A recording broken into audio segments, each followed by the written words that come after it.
अच्छा, हमने causes of poverty तो देख लिया। अच्छा, कॉजेज ऑफ पुअर्टी का एक मेजर डायग्राम था मैं डिस्कस करना था। It's not diagram related to the policies of to elevate poverty levels. ये पुअर्टी की ही डायग्राम है, कॉजेज ऑफ पुअर्टी की डायग्राम है। तो इसमें आपको समझाऊंगा कि पुअर्टी ट्रैप किस तरह लगता है, इकोनॉमिक डेवलपमेंट और ह्यूमन डेवलपमेंट ये किस तरीके से कॉज बनती है किसकी बेटा, पुअर्टी लेवल्स के किसी भी कंट्री के अंदर, ठीक है ना। तो ये आपके पास है कि growth and development. For example आप बात करें ग्रोथ की, तो अगर आपकी कंट्री के अंदर लो इकोनॉमिक ग्रोथ है, तो लो इकोनॉमिक ग्रोथ का मतलब लो वेजेस, लो वेजेस का मतलब लो सेविंग, लो सेविंग का मतलब लो इन्वेस्टमेंट। तो ये ऐसा पोवर्टी ट्रैप है जो कभी खत्म नहीं होगा, ये चलता रहेगा, ये बढ़ता रहेगा। यानी अगर पाकिस्तान को अगर मैं देख रहा हूँ कि भाई अभी इकोनॉमिक डेवलपमेंट में नीचे जा रहा है पाकिस्तान, तो अल्टीमेटली ये है कि ये ट्रैप बढ़ता रहेगा अनटिल आपने कोई ऐसी पॉलिसी ना लगाई कि जिसकी वजह से poverty level completely vanish of हो जाए, खत्म हो जाए। ये बढ़ता चला जाएगा, ठीक है। नेक्स्ट मसला होता है डेवलपमेंट का। तो अगर आपने डेवलपमेंट नहीं करी, low education and health care levels है, तो फिर low levels of human capital, labour वगैरह अवेलेबल नहीं है, लेबर नहीं होगी। और अगर लेबर हुई भी तो अच्छी लेबर नहीं है क्योंकि एजुकेटेड नहीं है। अगर एजुकेटेड लेबर नहीं है तो वो प्रोडक्टिविटी लेवल भी क्या होगा, कम होगा। प्रोडक्टिविटी लेवल कम होने का मतलब है कि कम वेजेस, कम वेजेस का मतलब अगेन वो साइकिल। यानी ये ऐसा ट्रैप होता है जो चलता रहता है। आपने जब तक प्रॉपर पॉलिसीज इनकर नहीं करी, इंट्रोड्यूस नहीं करी, तो अल्टीमेटली आप एक ऐसी पोजीशन के अंदर आ जाएंगे जहां पे आपके लिए सरवाइव करना क्या हो जाएगा, डिफिकल्ट हो जाएगा, ठीक है ना। एक मिनट दीजिएगा मुझे, अगर किसी को कॉपी करना तो कॉपी करना। पुअर्टी ट्रैप है, ये सबको समझ आ गया होगा, ठीक है ना। अब इस पुअर्टी ट्रैप से किस तरीके से निकलें, तो हमें लगानी पड़ेंगी पॉलिसीज, ठीक है ना। और पॉलिसीज लगाने के लिए क्या करना पड़ेगा बेटा, पॉलिसीज लगाने के लिए मुझे आपके पास नई नई चीज़ें इंट्रोड्यूस करनी पड़ेंगी, ताकि कहीं ना कहीं क्या हो जाए, कहीं ना कहीं आप है ना अटेंडेंस पा लें। किस पे अटेंडेंस पा लें बेटा, अपने पुअर्टी लेवल्स पर, ठीक है ना। तो उसी चीज़ को आप डिस्कस करेंगे किस तरीके से आपने पॉलिसीज लगानी है, ठीक है। बेटा मूसा, आप है ना क्लास पे कंसंट्रेट करें, ठीक है, और दूसरी चीज़ों पे कंसंट्रेट ना करें, ठीक है ना। आपसे गुजारिश है, जज़ाकल्लाह, ठीक है।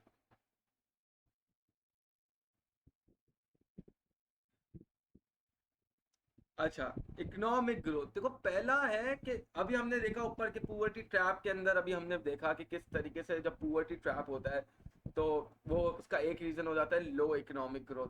क्या आपकी कंट्री के अंदर इकोनॉमिक ग्रोथ कम है जिसकी वजह से पुअर्टी ट्रैप आपके पास आ जाता है। तो अगर मुझे इसको खत्म करना है अपनी कंट्री के अंदर, एम्प्लॉयमेंट को, अनएम्प्लॉयमेंट को खत्म करना है, लोगों को गरीब होने से बचाना है, तो अल्टीमेटली ये होगा कि आपको क्या करना पड़ेगा, अपनी इकोनॉमी के अंदर इकोनॉमिक ग्रोथ को प्रमोट करना पड़ेगा। एंड इकोनॉमिक ग्रोथ को प्रमोट करने के लिए आपके पास बहुत सारे डिफरेंट आपके पास एस्पेक्ट से कर सकते हैं। So first of all, removing protectionism or engaging in expansionary demand or supply side policy। अच्छा, एक्सपेंशनरी डिमांड साइड पॉलिसी में तुम एग्रीगेट डिमांड मार्केट में इंक्रीज करते हो। तो याद है ना, हम पहले ये पढ़ चुके हैं, हम बार बार इसको रिपीट नहीं करेंगे, लेकिन चलें एक मतलब रिपीट कर लेते हैं। तो एग्रीगेट डिमांड जब बढ़ता है तो आउटपुट बढ़ता है, आउटपुट बढ़ता है तो क्या होता है, रियल जीडीपी बढ़ती है। और जब रियल जीडीपी बढ़ेगी तो क्या होगा बेटा, इकोनॉमिक ग्रोथ आएगी, ठीक है। नेक्स्ट, नेक्स्ट बात करेंगे सप्लाई साइड पॉलिसीज की। तो it will also promote what, it will also promote economic growth, क्योंकि एग्रीगेट सप्लाई इंक्रीज होगी तो आउटपुट इंक्रीज, आउटपुट इंक्रीज तो real GDP increase, real GDP increase तो क्या होगा, रियल जीडीपी इंक्रीज होने से आपके पास कंट्री में इकोनॉमिक ग्रोथ आएगी। सर प्रोटेक्शनिज्म क्या है, देखो प्रोटेक्शनिज्म की पॉलिसीज है ना, वो हम अभी आगे जाके पढ़ेंगे। तो अभी आप प्रोटेक्शनिज्म को थोड़ा होल्ड पे रखिएगा, ये हम आगे आने वाली क्लास में अलग से टॉपिक पढ़ेंगे प्रोटेक्शनिज्म का, ठीक है ना। कि बेसिकली प्रोटेक्शनिज्म वो पॉलिसीज होती है जो गवर्नमेंट इंट्रोड्यूस करती है ताकि वो लोकल माल को, यानी लोकल मार्केट को क्या कर सके, अटेंडेंस दे सके, ठीक है ना। तो गवर्नमेंट कुछ ऐसी प्रोटेक्शनिज्म की पॉलिसीज लगाएगी जिसकी वजह से इंपोर्ट को बैन करे और लोकल मेड माल को आगे प्रमोट करे। फॉर एग्जाम्पल, प्रोटेक्शनिज्म की एक एग्जाम्पल ये है कि भाई गवर्नमेंट चाहती है कि भाई लोग पाकिस्तानी बाइक इस्तेमाल करें और इम्पोर्टेड बाइक इस्तेमाल ना करें। तो गवर्नमेंट क्या करेगी, गवर्नमेंट इसके सिनेरियो के अंदर कहीं ना कहीं आपके पास क्या कर देगी, कहीं ना कहीं आपके पास आपको इम्पोर्ट के ऊपर ड्यूटी बढ़ा देगी। अब पता चला बाइक तो 7 लाख रुपए की आ रही है इम्पोर्टेड, वो पड़ गई 14 लाख रुपए की, लेकिन लोकल बाइक 5 लाख रुपए की है, 6 लाख में मिल रही है। तो अब तुम 14 लाख की बाइक लोगे या 6 लाख की, ऑफकोर्स 6 लाख की लोगे, क्यों, तो गवर्नमेंट ने क्या किया, इधर प्रमोट किया, किसको प्रमोट किया, इकोनॉमिक ग्रोथ को, ठीक है ना। तो इससे क्या होता है कि जब लोकल इंडस्ट्री ज्यादा अटेंडेंस पाती हैं, ज्यादा अटेंडेंस उनको मिलती है, तो क्या होता है इससे लोकल इंडस्ट्री का, लोकल यूनिट्स का बड़ा फायदा होता है। क्या फायदा होता है लोकल यूनिट्स का, कि वो क्या कर पाते हैं, वो अल्टीमेटली आपके पास है ना, लोकल यूनिट्स को ज्यादा माल बनाना पड़ता है, फिर आउटपुट इंक्रीज होता है, आउटपुट इंक्रीज तो यानी real GDP increase, real GDP increase तो क्या हो गया बेटा, इकोनॉमिक ग्रोथ हो गया। तो पहले काम पुअर्टी लेवल को खत्म करने का क्या है कि इकोनॉमिक ग्रोथ लाओ कंट्री के अंदर, ठीक है ना। Economic growth has a positive impact on economic development. Often in less developed countries, economic growth is linked to one industry and generates many negative externalities of production possibility resulting in low living standards. ठीक है, तो अक्सर क्या होता है कि economic growth करने के चक्कर में जहाँ पे तुम चाहते हो कि लिविंग स्टैंडर्ड अच्छे हो जाएं, पुअर्टी लेवल कम हो जाए, तो पुअर्टी लेवल तो कम कभी कम हो जाता है, लेकिन लिविंग स्टैंडर्ड बहुत ज़्यादा गिर जाते हैं, क्योंकि नेगेटिव एक्सटर्नैलिटीज ऐसी होती है ना। फॉर एग्जाम्पल बाइकें तो बन गई, बाइकों से पोल्यूशन इतना जनरेट हो रहा है, जहां बाइक बन रही है उस इंडस्ट्री से स्मोक बहुत जनरेट हो रहा है, तब इससे क्या, इससे तो नुकसान हो जाएगा। क्या नुकसान होगा, नुकसान ये होगा कि अल्टीमेटली आपके पास जो आप लिविंग स्टैंडर्ड्स और पुअर्टी लेवल को कम करना चाह रहे थे, तो पुअर्टी लेवल तो कम, पुअर्टी लेवल तो आपने कम कर दिया, यानी आपने लोगों को थोड़ा बहुत अमीर तो कर दिया, लेकिन लोगों के अमीर होने के साथ साथ क्या हो गया, नुकसान और ज़्यादा आ गया। जहाँ पे लिविंग स्टैंडर्ड फिर भी कम है, क्यों लिविंग स्टैंडर्ड कम है, क्योंकि इतने पोल्यूशन, इतने इन्वायरमेंटल डैमेज, इतना ओजोन लेयर का डैमेज कैसे रहोगे, इतनी ग्लोबल वार्मिंग, इतना हीट, इतनी गर्मी, लोग परेशान हैं, और अक्सर लोग इसके ऐसे मर भी जाते हैं, जो आपका डिहाइड्रेशन वगैरह हो जाती है लोगों को, ठीक है ना। नेक्स्ट बात करेंगे, नेक्स्ट इसकी बात करेंगे बेटा, तो वही मैंने नीचे बिल्कुल चेन बना दी है बेटा, चेन बन गई है, अब चेन से आंसर लिखना आपका काम है, ठीक है। हायर ग्रोथ, इकोनॉमिक ग्रोथ की बात है, higher economic growth, higher wages, better education, health care, better human capital, better productivity, higher income मतलब प्रोडक्ट, पुअर्टी लेवल क्या होगा, कम हो जाएगा, ठीक है ना। लोग एब्सोल्यूट पुअर्टी से निकल के या तो रिलेटिव में आ जाएंगे, या तो रिलेटिव से निकल के नॉर्मल अमीरों में आ जाएंगे, ठीक है ना। अंडरस्टैंडेबल है बात यहाँ तक, ठीक है। नेक्स्ट चीज, more generous state benefits. State benefits क्या है, government policies, government spending, government कहाँ स्पेंड करती है, कहाँ नहीं स्पेंड करती, कितना स्पेंड करती है, इस पे डिपेंड करता है पुअर्टी लेवल पर, ठीक है ना।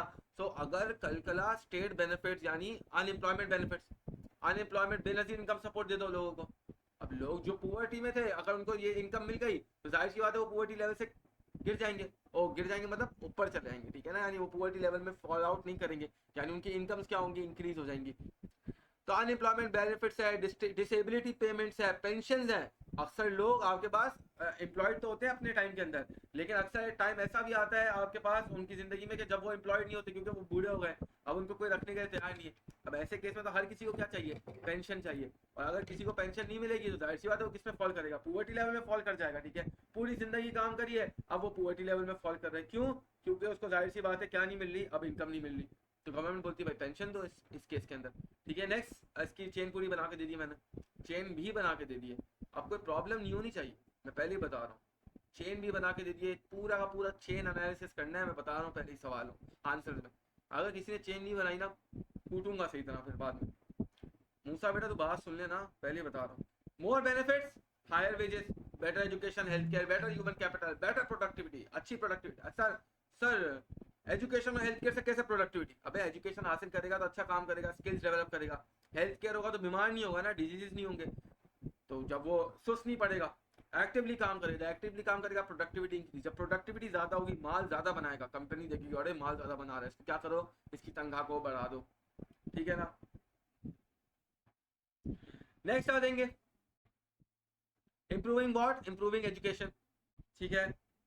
अच्छी एजुकेशन, अच्छा स्किल सेट, अच्छा स्किल सेट, ज्यादा पैसा, तभी तो आजकल गवर्नमेंट क्या कर रही है, गवर्नमेंट दे रही है ना लोगों को, क्या दे रही है, बोल रही है भाई इंजीनियरिंग प्रोग्राम्स करो, गवर्नमेंट बोल रही है भाई ये आईटी के कोर्सेज करो, क्योंकि उनको पता है उसमें स्किल्स है, और जब आपके स्किल्स होती है तो आपको ज्यादा पैसे मिलते हैं, ठीक है ना। हायर एजुकेशन, ज्यादा स्किल, ज्यादा स्किल, ज्यादा ह्यूमन कैपिटल, ज्यादा human capital, more productivity, more productivity यानी मोर आउटपुट, मोर आउटपुट का मतलब क्या, हायर इनकम, कंपनी आपको ज्यादा पैसे पे करेगी अगर आप अच्छा काम करेंगे, बेहतर काम करेंगे, ठीक है बेटा। मूसा, गवर्नमेंट देना दे, मैं दे दूंगा, ठीक है ना, बाकी तुम बेहतर जानते तुमने क्या लिखा। नेक्स्ट, प्रोग्रेसिव टैक्सेशन, ठीक है, गवर्नमेंट को चार्ज करना चाहिए, प्रोग्रेसिव टैक्स सिस्टम इंट्रोड्यूस करना चाहिए, अमीरों से ज्यादा टैक्स ले, गरीबों से कम टैक्स ले, ताकि गरीब ज्यादा गरीब ना हो और अमीर ज्यादा अमीर ना हो। इससे क्या होता है, बैलेंस बना रहता है सोसाइटी के अंदर, और जब बैलेंस बना रहेगा तो आपके लिए आगे बढ़ना आसान हो जाएगा। ठीक है, तो टैक्स रेट, जो प्रोग्रेसिव टैक्स रेट है उसकी मैंने डायग्राम भी बना के दी आपको। टैक्स रेट विद इनकम, जितनी ज्यादा इनकम उतना ज्यादा टैक्स रेट, जितनी कम इनकम उतना कम टैक्स रेट। और याद रखिएगा कि ये जो डायग्राम है ये अक्सर इकोनॉमीज के अंदर जीरो पे जाके नहीं लगता, ये अक्सर इकोनॉमीज में एक सर्टेन एरिया तक जीरो लगता है, इसके बाद ही शुरू होता है। ठीक है ना, तो इस बात को याद रखिएगा। जैसे कि इधर तो खैर टैक्स रेट है, मैं तो टैक्स वैल्यू ऑफ टैक्स की बात कर रहा था। ठीक है, चले खैर, a progressive tax system redistributes from those with higher income to those with lower incomes and reduces what, income inequality reduce हो जाती है। इसके अलावा इसके अंदर फिर आप क्या कर सकते हैं, जब ये होगा तो अल्टीमेटली जो गवर्नमेंट को रेवेन्यू जनरेट हुआ वो गवर्नमेंट से एजुकेशन देगी, हेल्थ केयर देगी, लोग उसको अटेन करेंगे, फिर वापसी स्किल सेट बढ़ेगा, लोग बीमार नहीं होंगे, वो ज्यादा काम करेंगे, प्रोडक्टिविटी इंक्रीज होगी। तो प्रोडक्टिविटी इंक्रीज होगी तो अल्टीमेटली क्या होगा, अल्टीमेटली वहां पे अनएम्प्लॉयमेंट कम हो जाएगी, इनकम रीडिस्ट्रीब्यूशन बढ़ जाएगी। ठीक है, higher distribution, better education, health care, better human capital, more productivity, higher income. Understandable है बात? सर बार बार एक ही बात कर रहे हैं बेटा, तो एक ही बात है और आप इस जगह दूसरी टर्मिनोलॉजी इस्तेमाल करते हैं। आप मोर प्रोडक्टिविटी की जगह बेटर एफिशिएंसी लिख देंगे, मोर एफिशिएंट लिख देंगे, तो उससे भी क्या आएगा, बेटरमेंट आएगी। ठीक है ना। Next, increase in national minimum wage, government he announce कर देगा भाई, इससे कम पैसे दे ही नहीं सकते।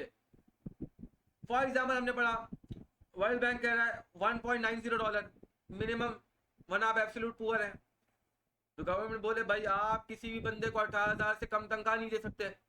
अब गवर्नमेंट ने ही बोल दिया तो अब हर एक एम्प्लॉय को मुझे 18,000 से ज्यादा तनख्वाह देनी पड़ेगी।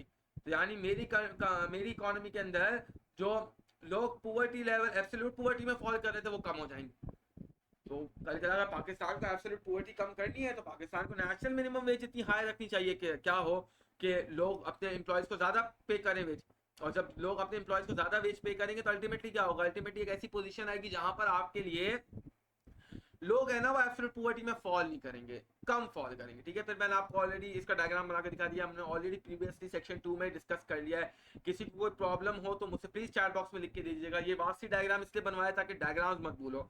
एंड में जब हम 6 डे वर्कशॉप करेंगे अपनी, जो अभी इंशाल्लाह मई में करूंगा, उसमें मैं आपको एक प्रॉपर बुकलेट दूंगा जिसमें हम लोग है ना सिर्फ और सिर्फ ग्राफ्स की प्रैक्टिस करेंगे। तो आपने घबराना नहीं है, सारे ग्राफ मैं आपको पेपर से पहले याद करा के भेजूंगा, तो आपको कोई टेंशन लेने की जरूरत नहीं है। ठीक है ना, सारा काम मैंने करना है। ठीक है ना।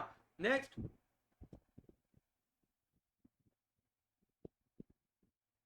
Minimum wages are set above the free market rate. ठीक है ना, firms are not allowed to pay anyone less than the wage rate.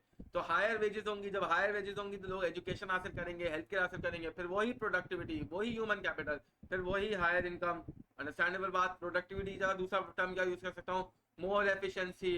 अच्छा, आप चाहे तो उसको डिस्क्राइब भी कर सकते हैं that the people would work more efficiently increasing the output thus attaining more income. ठीक है ना, तो आप इस तरीके से पूरा डिस्क्राइब करके लिखिएगा। याद रखिएगा डिस्क्रिप्शन देना बहुत जरूरी है। ये चेन ड्रॉ करके खुदा का वास्ता मत आना यार, मैं मारूंगा अगर किसी ने किया तो। ठीक है, तो इसी के साथ भाई हम यहाँ पर वाइंड अप कर चुके हैं हमारा पोवर्टी का भी टॉपिक। ठीक है ना, और अगर किसी कोई परेशानी, कोई दिक्कत, कोई ऐसी बात समझ नहीं आ रही हो तो मुझसे पूछ ले। ठीक है ना। अच्छा,